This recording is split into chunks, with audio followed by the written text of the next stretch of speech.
মাত্র ১৫,০০০ টাকা পুঁজি আর ২০ থেকে ৩০টি মুরগি নিয়ে শুরু করেছিলেন হাঁস মুরগির খামার। আজ ৬ বছর পর সেই ছোট উদ্যোগ এখন লক্ষাধিক টাকার ব্যবসা রূপ পেয়েছে।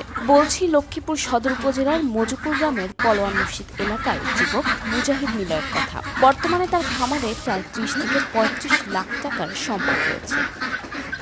বর্তমানে নিলয় কৃষিতে ডিপ্লোমা করছেন। পড়াশোনার পাশাপাশি তিনি গড়ে তুলেছেন একটি আধুনিক হাঁস মুরগির খামার। খামারটি লক্ষ্মীপুর সদর উপজেলার পল্লী বিদ্যুৎ অফিসের পূর্ব পাশে পলোয়ান মসজিদ সংলগ্ন এলাকায় অবস্থিত।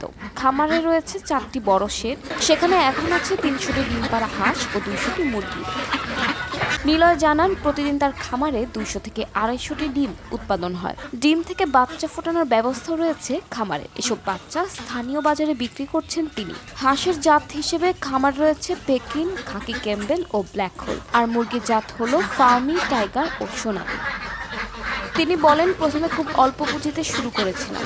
ধীরে ধীরে অভিজ্ঞতা ও খামারের পরিধি বেড়েছে। এখন নিজের উৎপাদিত ডিম থেকে বাচ্চা তৈরি করে বিক্রি করছি। এতে লাভও ভালো হচ্ছে। খামারটিতে এখন স্থানীয় কয়েকজন কর্মচারীও কাজ করছেন। নিজের পাশাপাশি নিলয় অন্যদের কর্মসংস্থানও সৃষ্টি করছে। সে এখন দেখতেছে যে এ আসে প্রচুর লাভবান। আমি বলতেছি যে ওর অনুপ্রেরণা দেখে আমি নিজেও একটু অনুপ্রেরণা হয়েছি। আমি একটা খামার দিয়েছি, এর থেকে আমি প্রায় 50 পিস হাঁস নিয়েছি।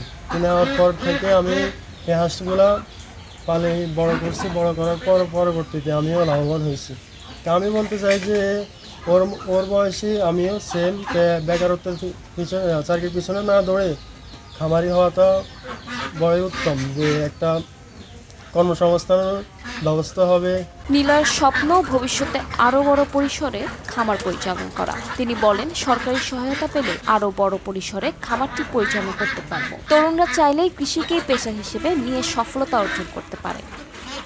নিলয় প্রমাণ করলেন, অল্প পুঁজি আর সঠিক পরিকল্পনায় দেশেই গড়া সম্ভব আত্মনির্ভর ভবিষ্যৎ। তার এই সফলতার গল্প এখন তরুণ সমাজের জন্য এক উজ্জ্বল অনুপ্রেরণা।